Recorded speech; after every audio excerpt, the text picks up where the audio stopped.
des populations et un devoir de l'État. Ensuite, la logique est inverse, en sécurisant les ressources et en cassant les circuits illicites, on empêche donc que les minéraux financent la guerre. Et puis on partage nos parcs et nos territoires. Ce sont des questions, autant des questions que se posent les téléspectateurs ou les comètes mortels. Les parcs nationaux, sachez-les, notamment le parc de Virunga, restent le patrimoine congolais. La coopération porte sur la préservation, le tourisme, les développements communautaires avec priorité au bénéfice des populations congolaises. On termine ce chapitre concernant le questionnement de la part de la population en rapport avec un protectorat américain déguisé.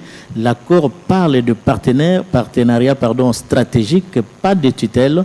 Il repose sur le respect des lois congolaises, de la souveraineté nationale, de la transparence et de l'intérêt mutuel avec des instances conjointes où la République démocratique du Congo est à toute sa place prépondérante dans cet accord. Voilà, Edith Chala, certaines précisions qui valent la peine d'être données pour essayer de dissiper tout malentendu de la part de ceux qui se donnent le plaisir de raconter n'importe quoi en rapport avec cet accord. On a eu même à un moment de Jimbo 740. Le questionnement de la part de la population en rapport avec un protectorat américain déguisé. L'accord parle de partenariat stratégique, pas de tutelle. Il repose sur le respect des lois congolaises, de la souveraineté nationale, de la transparence et de l'intérêt mutuel avec des instances conjointes où la République démocratique du Congo est à toute sa place prépondérante dans cet accord. Voilà, Edith Chala, certaines précisions qui valent la peine d'être données pour essayer de dissiper tout malentendu de la part de ceux qui se donnent le plaisir de raconter n'importe quoi en rapport avec cet accord. Bien entendu, Blaise Boko, qu'il faudrait justement rassurer notre population parce que tout ce qui est fait, à Washington notamment, est fait pour le bien de la population congolaise. Le président de la République ne cesse de le répéter. Il engage la République, bien sûr, mais la République n'est pas sa propriété. Il travaille donc pour le bien de tous les Congolais et il est tout à fait normal que ces Congolais s'inquiètent quand ils n'ont pas les informations les bonnes sur le contenu, sur l'essentiel de ce qui va être fait dans le cadre de ce deal. Mais là, il faut interpeller l'élite congolaise. Il y a une dose politicienne qui fait que l'on désoriente le peuple de la RDC. Comment vous pouvez expliquer que des intellectuels de haut niveau qui aspirent à gérer la République prennent les informations qui sont visiblement très claires et les torturent et distillent dans la communauté des mauvaises informations avec l'idée de monter la population contre le pouvoir en place? Oui, je pense, Eddy, qu'au liminaire de cette émission, j'ai eu à vous dire exactement que lorsque vous avez un pays étranger qui arrive à vous agresser, il y a des proxys, il y a des espions, il y a des charançons dans le fruit qui sont utilisés par cette force négative extérieure pour avoir un travail à faire de manière interne. Aujourd'hui, par exemple, on entend des gens qui sont en train de dire que le président de la République aurait dû d'abord emmener cet accord au Parlement avant de pouvoir... Je pense que je parle même sous la lumière du grand professeur Mbata qui est constitutionnaliste. L'article 213 de la Constitution est clair. Ce qui donne même le pouvoir au président de la République d'agir comme il le fait pour ce qui est des traités et des accords internationaux. Et que d'ailleurs, si je dois questionner à ces gens-là, pourquoi ils n'ont pas emmené leur science lorsqu'il a été signé l'accord entre la RDC et la MONUSCO en 2015. Où est-ce qu'ils étaient lorsqu'il y a eu la signature entre le M23 et la RDC à Nairobi en 2013? Où est-ce qu'ils étaient lorsqu'il y a eu l'accord cadre d'Addis Abeba en 2013? Où est-ce qu'ils étaient lorsqu'il y a eu le contrat chinois qui est parti ensuite au Parlement? Donc tous ces savants qui ne viennent naître que lorsqu'il faut aller à l'encontre de ce que veut le peuple par la vision du président de la République sont des ennemis de la nation. Il ne faut pas les appeler autrement. Et ce qui est encore important à relever aujourd'hui, c'est que cet accord est tellement structuré que c'est en train de couper l'herbe sous les pieds à Kagame, à telle enseigne que, aujourd'hui, au moment où je vous parle, depuis le territoire rwandais, l'armée, les RDF ont bombardé notre territoire. Cette information qui est confirmée est aujourd'hui en train de démontrer réellement que ce régime sanguinaire de Kigali est aux abois. Et que donc, ceux qui aujourd'hui sont comme proxy de ce pouvoir négatif ici dans notre pays sont justement ceux et celles qui sont en train de vouloir désorienter la population par rapport à un élément important, qui est la paix, qui est la sécurité. Parce que nous avons une population résiliente. Cette population qui sait se lever tôt et se battre n'a besoin que de la paix pour aller de l'avant. Nous avons besoin de la paix pour aller de l'avant. Washington, ça s'apprête. On va voir, hein, d'un moment à l'autre, quand on nous fera signe. Juste une question à M. Thierry. Oui, vas-y. Pourquoi l'accord de paix entre l'RDC et le Rwanda et le deal entre l'RDC et les États-Unis font peur à une certaine opposition congolaise? Très bien, Blaise. Vous savez, il y a ce qu'on appelle des pêcheurs en eau trouble. C'est-à-dire des personnes qui n'ont pas de légitimité populaire, mais qui, à chaque fois, utilisent les événements politiques pour se retrouver dans les institutions de la République. Donc, le besoin de ces personnes, c'est d'avoir des cycles de guerre, des cycles de déstabilisation en République démocratique du Congo pour qu'ils puissent se positionner. Ce qui explique 2023. Parce que c'est des personnes qui sont habituées non seulement à chercher à manipuler les urnes pour ne pas recourir réellement à la légitimité que le peuple peut leur donner. Donc, ce deal est en train de taire une engeance qui a eu à évoluer pendant 30 ans sur le plan externe, mais aussi sur le plan interne. Du moment que le Rwanda est asséché, parce qu'aujourd'hui les minerais de la RDC seront tracés et vont servir réellement pour le développement de notre pays. Il y aura traçabilité. Il y aura une déstabilisation au Rwanda, il faut être sûr. Il y aura une stabilité chez nous. Et donc, les pêcheurs en eau trouble n'auront plus de répondants. Parce que c'est des personnes qui ne sont là que pour exister via des salons politiques, via des conciliabules, et non vers des institutions fortes qui sont bien installées pour le développement du pays. Oui, je voudrais juste ajouter une petite chose à ce que Thierry vient de dire. Il y a une peur. Alors une peur immense qui habite tous ces affabulateurs. Pourquoi? Parce que la réussite de ces accords, ça va conforter le président de la République qui est en place. Effectivement. Voilà. Donc ça va diminuer les ambitions ou les velléités que les autres ont en perspective de 2028. Voilà ce que je peux dire. C'est ce qu'il faut ajouter justement, mais je me pose une question. Chaque fois qu'il y a ce genre de deal, chaque fois qu'il y a ce genre d'accord, on parle plus des politiques, on parle de la population, mais on fait très rarement cas au secteur privé et au monde des affaires. Le monde des affaires pourrait bien profiter de ce deal pour devenir aussi de très grandes entreprises. Oui. Je vais parler du secteur touristique, par exemple. Vous avez à Goma l'hôtel Serena, qui est une marque kenyane, mais qui est apportée par un citoyen congolais.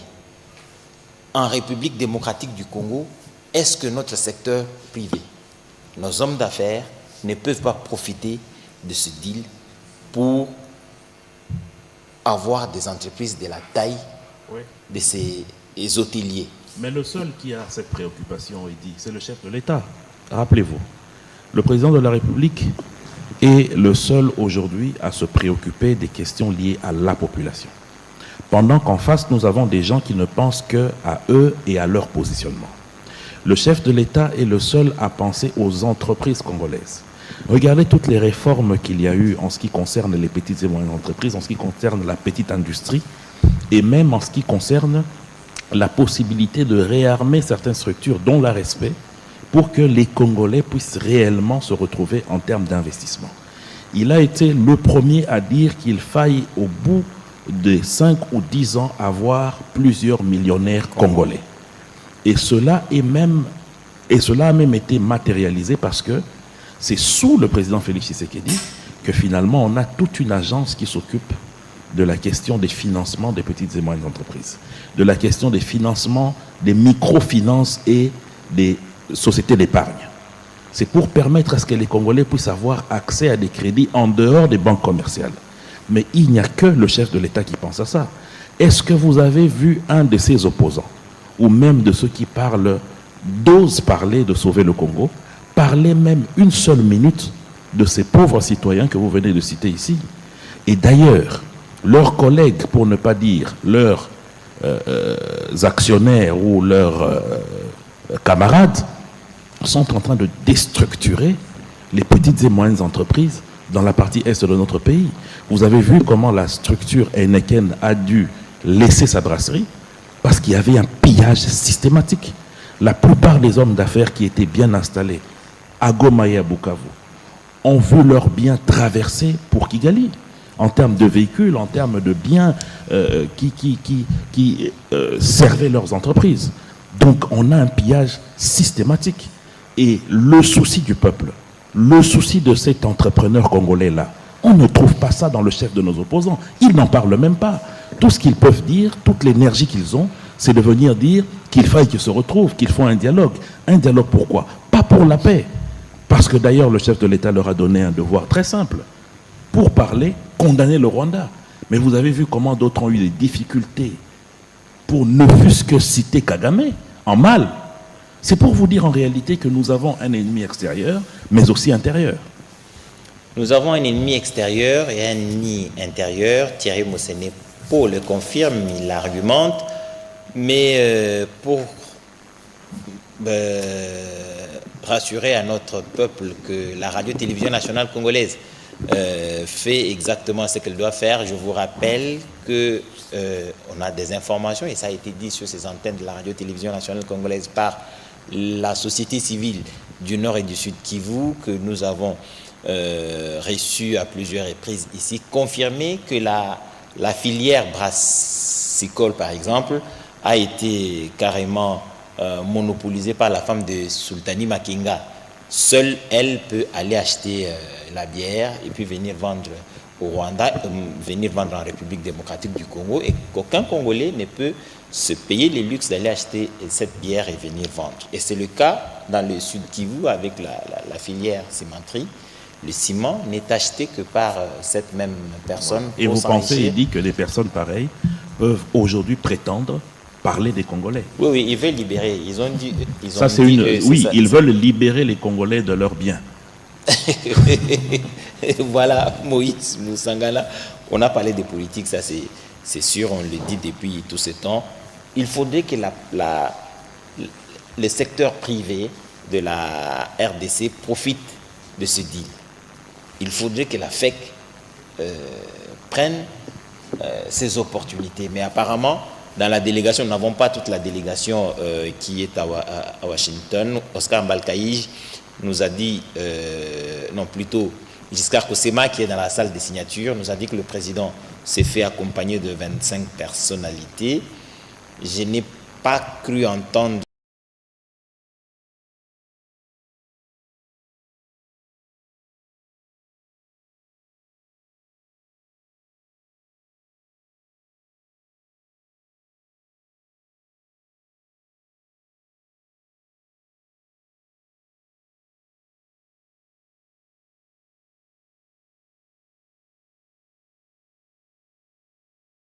les affaires aujourd'hui. Donc on doit amener l'intelligence dans les affaires. Je crois que il faut aussi beaucoup de sensibilisation. Dans ce sens-là, il faut que la FEC se mette debout pour essayer de s'orienter vers cette voie. Donc je crois que c'est dans ce sens-là que les hommes d'affaires aussi seront mobilisés et les hommes d'affaires demanderont aux gouvernants, faites-nous de la bonne politique, nous allons vous faire des bonnes affaires. De bonnes affaires. Mais il dit dans le même sens, il y a eu une conférence économique entre la RDC et les États-Unis il y a un mois. C'était dans le sens de ce deal. Il y a eu une centaine de structures congolaises qui se sont fait représenter aux États-Unis, ensemble avec les structures américaines, pour justement préparer ce qui est en train de se faire. Donc ça ne signifie pas, c'est pour vous confirmer le fait que la vision du président de la République, elle est globalisante. La vision est globalisante, mais il faudrait quand même que nous rappelions à nos téléspectateurs que ce n'est pas de bon cœur que le Rwanda est allé à Washington. Ça, on ne cessera jamais de le dire. Le désordre qui est entretenu dans l'Est de la République démocratique du Congo a beaucoup profité, continuera à profiter au Rwanda si nous n'y prenons garde. À titre illustratif, les hommes d'affaires de la partie Est de la République démocratique du Congo, notamment ceux du Sud et du Nord Kivu, connaissent cette pratique au Rwanda où il y a plusieurs dépôts où ces hommes d'affaires viennent avec les importations venues d'ailleurs, ils entreposent là-bas et font passer ces marchandises en petite quantité en République démocratique du Congo pour ne pas payer la douane, et on paye les entrepôts au Rwanda, des entrepôts construits pour les entrepreneurs de la République démocratique du Congo, et je pense que tous ces avantages vont être remis en question avec ce deal et de l'ordre qui va naître avec la paix qui va s'installer, l'autorité de l'État évoquée tout à l'heure par Moïse Moussangana, qui va permettre ainsi à l'État d'avoir le contrôle, un total contrôle en réalité de son territoire, de tout ce qui va avec. Blaise Bokokia. Je voudrais ici rebondir sur cette observation faite par vous, Edith Chala, sur la présence des opérateurs économiques privés au niveau de Washington, mais précisons tout de même que la cérémonie que nous allons diffuser tout à l'heure sur la RTNC concerne, à l'Institut américain pour la paix de Washington, concerne d'abord la signature, l'accord de paix entre la RDC et le Rwanda sous l'égide des États-Unis. C'est la raison pour laquelle même les décors qui est planté, et j'espère que les téléspectateurs sont en train de suivre ces belles images qui nous viennent de Washington. Il y a trois chaises. Il y a la chaise qui sera occupée par le président américain, certainement qui sera au milieu. Il y a une chaise pour le président congolais, certainement qui sera à droite du président américain, et la chaise du président rwandais Paul Kagame. Donc, au niveau du deal États-Unis et la République démocratique du Congo, je pense qu'il doit y avoir ne serait-ce que quelques membres de la FEC qui ont fait le déplacement de Washington pour vivre cet événement, mais qu'à cela ne tienne, ainsi n'ont pas fait le déplacement. Au retour des gouvernants congolais au niveau de Kinshasa et avec l'arrivée des opérateurs économiques ou des investisseurs américains, certainement qui vont entrer en contact avec la partie congolaise, parce que de toutes les façons, ils sont appelés à travailler en synergie et en étroite collaboration. Ça, c'est une évidence. L'évidence aussi, Blaise, c'est que le président de la République a dit que ce document, c'est-à-dire puisque c'est une tripartite, hein, nous avons d'abord l'accord RDC-Rwanda, nous avons l'intégration économique et nous avons le deal entre la RDC et les États-Unis. Le président a dit que c'est un début de chemin. Ce qui veut dire que l'accord est d'abord ce début-là, ensuite les autres étapes vont suivre, notamment les contacts bilatéraux entre les mondes des affaires des deux pays. Là, je vois les chefs d'État qui sont entrés. Voilà, donc nous estimons que, en tout cas, avec vous, chers téléspectateurs, nous suivons avec vous en direct depuis les États-Unis d'Amérique, à Washington DC précisément, où cet accord signé le 27 juin dernier va être entériné par les deux chefs d'État. Et je crois que c'est le président Donald Trump sur vos écrans. Et je pense que nous allons repartir à Washington si nous n'avons pas d'objection de notre réalisateur. Nous allons aller à Washington pour suivre ces prises de parole. On nous a rappelé par Giscard Koussema que le président Donald Trump parlera. Il sera suivi de Paul Kagame et le président de la République, Félix Antoine Tshisekedi Tshilombo, sera le dernier à s'exprimer. You will probably do better up here, but I'd love to have you say how you felt, because it is an amazing day. Great day for Africa, great day for the world. and for these two countries, and they have so much to be proud of. And I want to thank the leaders. I want to thank you very much. It means maybe more because we are here together for the first time ever in this building. Brand new, beautiful building. I don't want to tell you how much it costs because I hear it's a lot. Okay? They don't build inexpensively here. I want to thank you very much. I just want to thank you very much. Maybe more because we are here together for the first time ever in this building. Brand new, beautiful building. I don't want to tell you how much it costs because I hear it's a lot.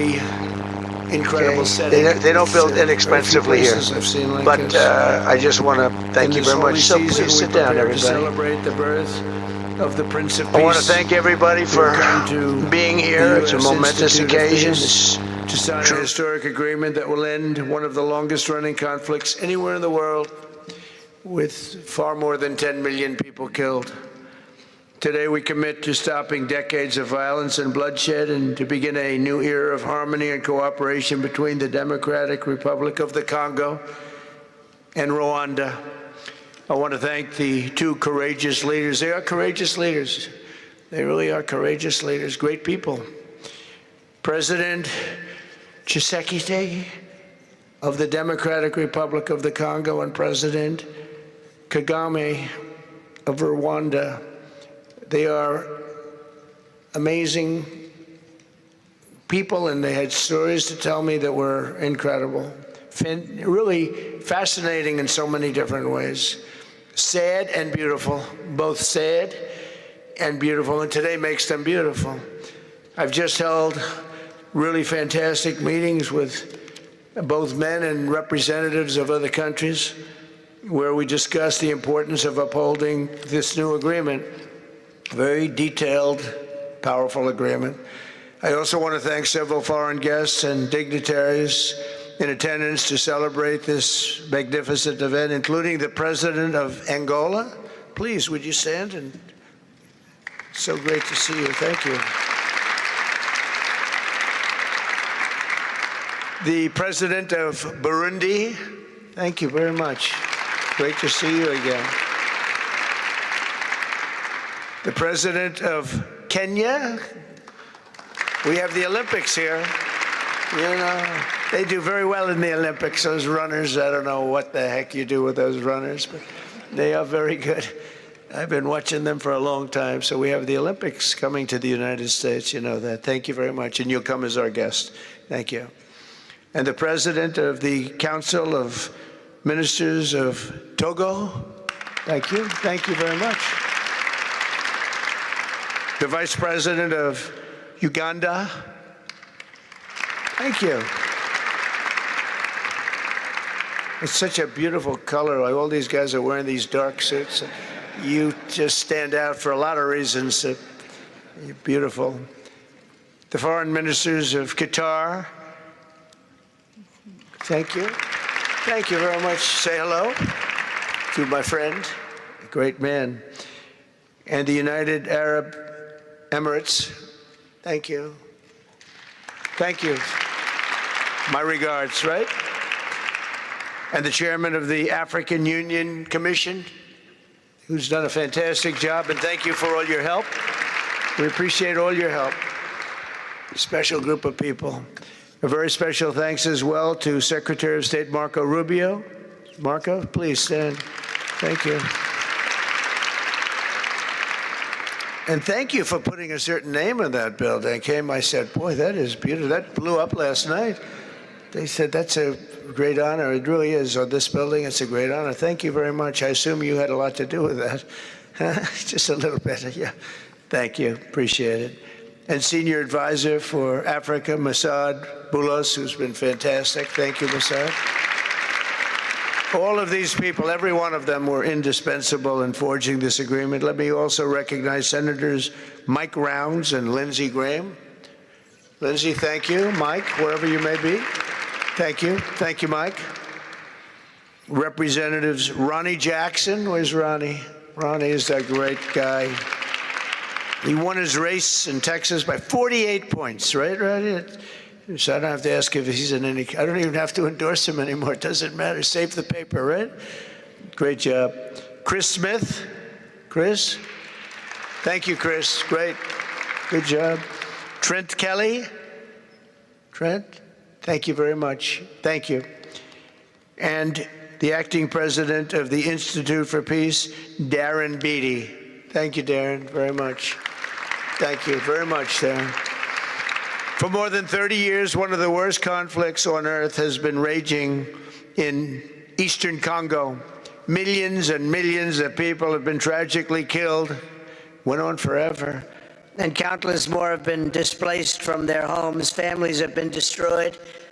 It's been a disaster. Many administrations have tried, but probably not too hard, knowing who preceded me. But they tried. It says they've tried. But we tried harder to end this conflict. But they've accomplished, obviously, they accomplished very little because the killing went on at levels that just got worse and worse.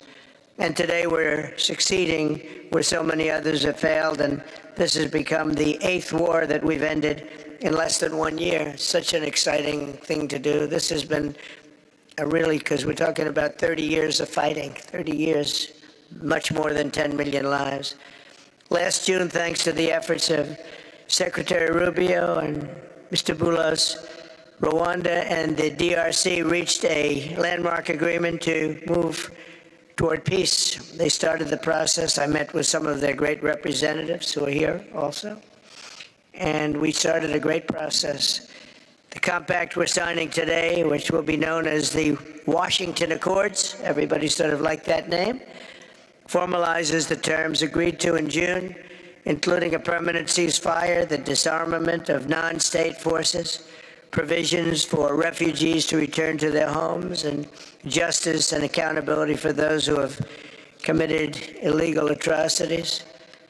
Very importantly, this agreement also creates a new framework for economic prosperity. There's tremendous wealth in that beautiful earth.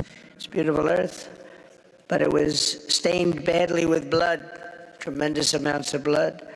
But in the region that will support a lasting peace, and the Democratic Republic of the Congo and Rwanda have agreed to more closely integrate their economies with each other rather than fighting, and they'll be doing that. And these two gentlemen are very smart, and I think they liked each other a lot. I spent time with them. I think they liked some people may be surprised. I really do. I think they've spent a lot of time killing each other, and now they're going to spend a lot of time hugging, holding hands, and taking advantage of the United States of America economically like every other country does. So they're going to do very well. But they do have some very valuable things. They're going to have a lot of money and a lot of success. And I think they're going to get along really well. So I hope so. Thank you very much. Look at them. Look at the way they love each other. Thank you. So I have a lot of confidence in both leaders. We'll keep these commitments. I know they're going to keep them and follow through on the agreement and create a much brighter future for the people of their countries. And they're heroes within their countries because of today. This is a big story.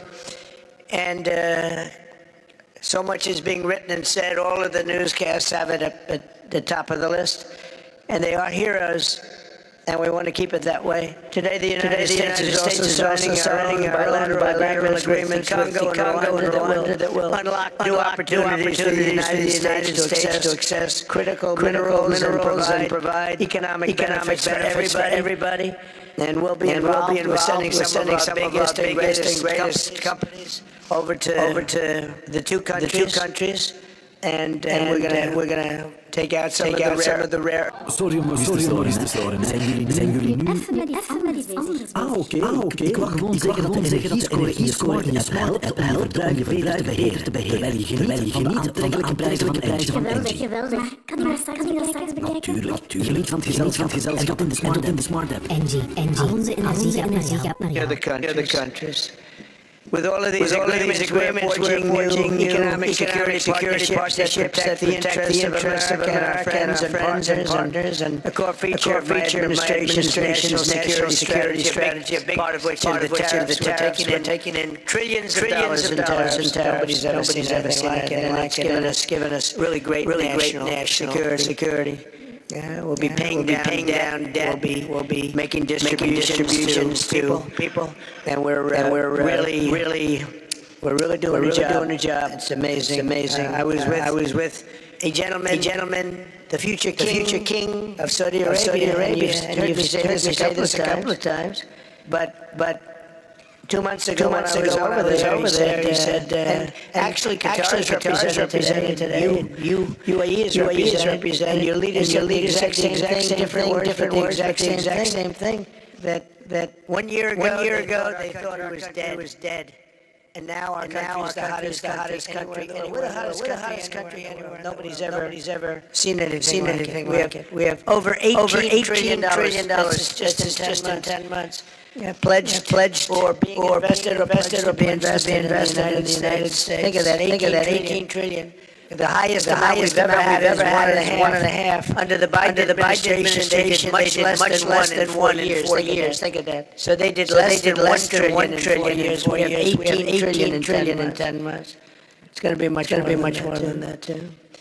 No other country in history has ever been, no matter what country you pick. So I want to thank you again, everybody, for your great vision. I thank people, especially the people we named.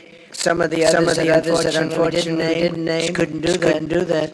But for your vision and for your courage, because it's made it possible to begin healing old wounds and transcending past differences and creating a future where every child of God can live in dignity, prosperity, and peace. And these are two very good men, and they're two potentially very strong countries. I'd like to now invite President Kagame to come up and say a few words for Rwanda. And then, if I may, President of DRC, who really is doing a great job. These are two men that are doing a great job. And again, they're so respected because of what they're doing today and the mission that they've really, I think, accomplished. And we'll see how it all works out, but I think it's going to work out really great. They want to get on to other ways of living for their people, and they're great leaders. Thank you very much. Please, Mr. President, thank you. Thank you very much.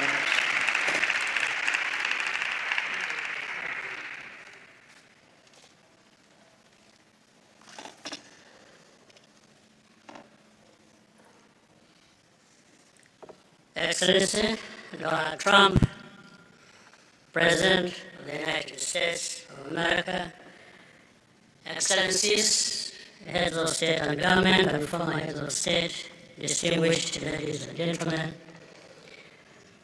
I want to begin with some words of thanks. First, to my fellow heads of state and government from Africa, your presence here confirms that these efforts enjoy the broad support necessary to succeed. I also thank Minister of State Kulaifi, representing His Highness Sheikh Tamim bin Hamad of Qatar. The role of Qatar has been absolutely central in getting us to this point. But of course, the biggest vote of thanks goes to President Donald Trump. No one was asking President Trump to take up this task. Our region is far from the headlines. But when the President saw the opportunity to contribute to peace, he immediately took it. This conflict has lasted for 30 years. We have seen countless mediations and efforts, but none has succeeded in resolving the underlying issues. President Trump introduced a new and effective dynamism that created a space for breakthroughs. His approach is even-handed, never taking sides. He orients us toward the future, not the past, emphasizing that the dividend of peace is prosperity and investment, including from the United States. More importantly, President Trump's approach is pragmatic. The process has not become an end in itself. All of these elements filter down to his dedicated team, and here I want to single out Secretary Rubio and Master Boulos for special appreciation. We would not be here today without their efforts. And as a result, we have the clearest and most viable path forward that we have ever had. These accords provide everything needed to end this conflict once and for all. If this agreement falters and things do not work out as they are supposed to, the responsibility will not lie with President Trump, but with ourselves. It's up to us in Africa, working with our partners to consolidate and expand this peace. There will be ups and downs on the road ahead. There is no doubt about it. Rwanda, I know, will not be found wanting. I can assure you of that. Our only objective is and has always been for our country to be safe and secure after having endured so much tragedy. We now only want to look forward in confident expectation of a prosperous and stable future. Mr. President, Excellencies, I thank you for your kind attention.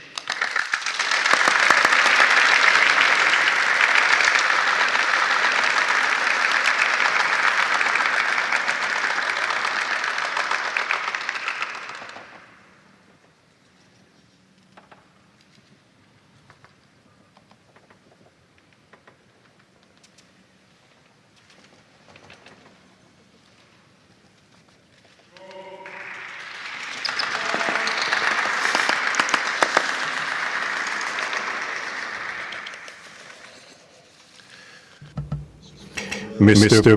the President of the United States, Donald Trump, ladies and gentlemen,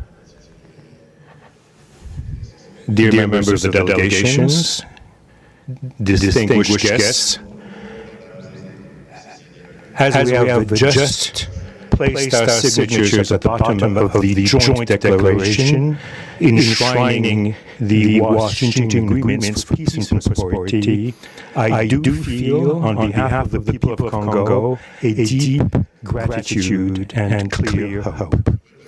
First of all, I would like to express quite solemnly our deep thanks to the President of the United States of America, Mr. Donald Trump. I would like to thank his administration and also wish to thank the American people for the critical role that they played as during the rapprochement, the closening between the Democratic Republic of Congo and the Republic of Rwanda. To these thanks, I also bring in all of our regional partners and our international partners who, thanks to their commitment and engagement, have consistently made this critical moment possible in the road to peace. First and foremost, we have Sheikh Yanim bin Ahmad Adani. We have President João Manuel Alonso Gonçalves, who is the President of Angola, the acting President of the African Union, and we also have the former President of the Republic of Kenya, my brother, Uhuru Kenyatta, who you can see here in the room. These two great Africans who are the beginning, who started the Rwanda and the Nairobi processes. And beyond them, I wish to thank also all of the African leaders who contributed to help us in this struggle. And I do hope that we have, yes, reached the end. The Washington Agreements are not yet another document. These represent a turning point. They bring together under a coherent architecture a declaration of principles of a peace agreement and also the regional economic integration framework to provide to the peoples of the region a new perspective, a new outlook, namely to finally overcome the cycle of violence, of forced displacements, of mistrust, defiance, in order to begin a new era of friendship, cooperation, and prosperity all shared together. For those involved, the Democratic Republic of Congo takes this solemn commitment to implement with complete sincerity all of our obligations that stem from this agreement. We will do this with seriousness, with rigorousness, and also the constant care for peace and the security of our populations, for the unity and the integrity of our territory. We do hope that thanks with the same seriousness that the Republic of Rwanda will also respect fully the letter and the spirit of the commitments made here in Washington.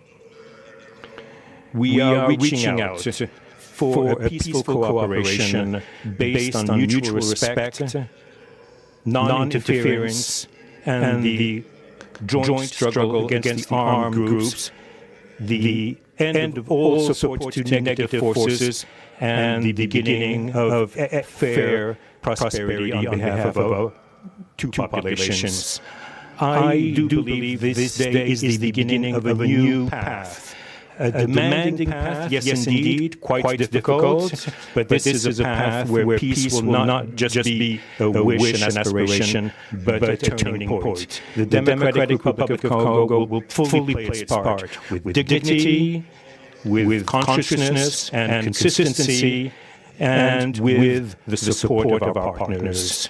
We will remain watchful, vigilant, but not pessimistic. We'll be clear-eyed, but resolutely optimistic. These Washington Agreements for peace and prosperity must be for our peoples a symbol of an irreversible commitment to turn the page of confrontations and to open a new era of cooperation and sustainable peace throughout the region. Thank you.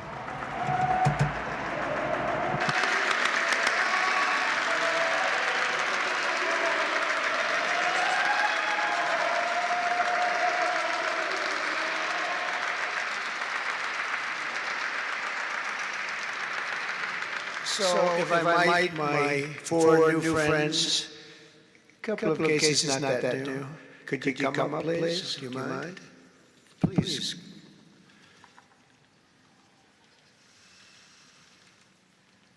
They represent so many and so well, so I just want to thank you very much. Good.